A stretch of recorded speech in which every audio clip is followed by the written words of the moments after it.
What is the next step? What is the process? People like to know what is the road ahead. They like to get a very clear picture on what's going to happen next in the home loan journey. And that's what we are here to present to you, our video number 9, the home buying process. And hope you enjoy this video.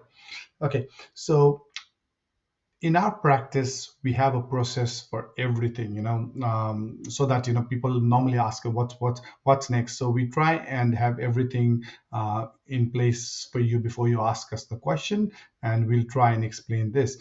Just be mindful that when we're applying for a home loan, sometimes there are some difficulties which are unexpected. It doesn't happen in all the cases, but it's a very in rare cases there are issues, because it's only bound to happen with because they're big transactions, and there could be human errors sometimes. So please be mindful if there is anything of that sort.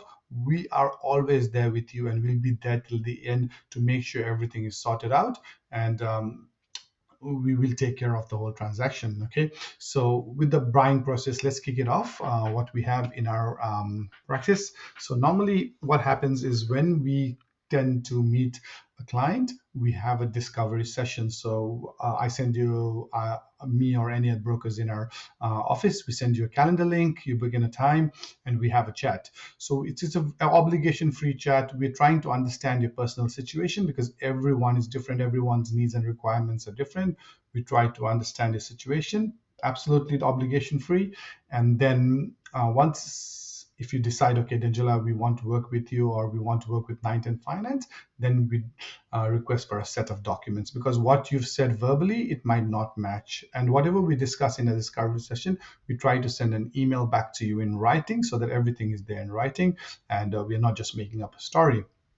Okay, so once we do the sessions, we send you a set of documents required, and we expect you to send the documents. So let's say you give us a call next time, but you haven't sent the documents. It's very unlikely that we're going to have a chat again, because we are busy in our own lives as well, and we want to make sure we service the clients, those who like to work with us, not just who wants to get all the information but doesn't want to provide information. It becomes very difficult for us to work, because we can just tell you, okay, it'll be done, and later in the day, let's say someone says my income is $80,000, and when we actually see the pay slip, it's only 72, and there is a $8,000 $8,000 super added on it. So it makes life difficult. The borrowing capacity doesn't stack up. So we want to see documents. Okay, so that goes us to the next steps.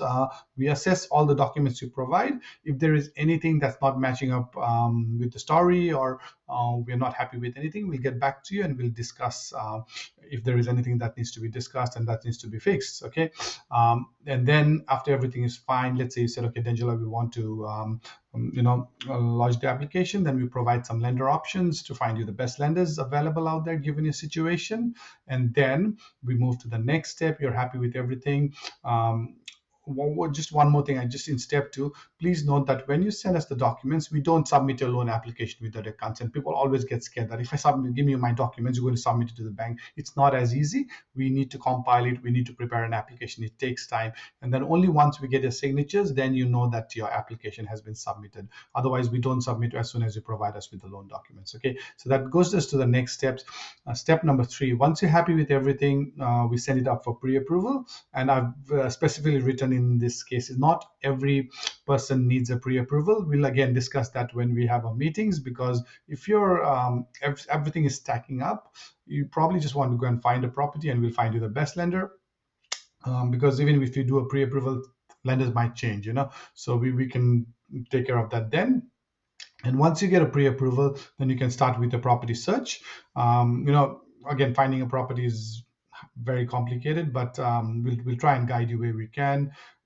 And there are different ways of trying to find a property, but that's not our part of the business, but we can also try and help you if there's anything in that aspects. Sometimes we give you property reports and stuff. And once you find the property, that's where the fun part begins. We try to convert the pre-approval to not try. We convert the pre-approval to full approval, or if we haven't done a pre-approval, we get the full approval straight away. And then it depends upon a few things, the valuation of the property here and there. And then once everything is done, then we move up to. So once you get a full approval, let's say you've bought in a 6 weeks settlement period, which is normally a 6 week period. We do all the paperwork, and within that time, we get the loan ready for settlement. So that's step six. After all the loans been approved, we sign the legal documents, and we coordinate with all the solicitors, and we make sure everything is in order, and we take care of it from end to end. So that's our service proposition. It's a loan process. We have a process for everything, and even in the description we've got another process, like which is a micro process of this process. So if you want to have a read of it, please do have a read of it. Thank you very much for watching it, and see you in the next video. Cheers.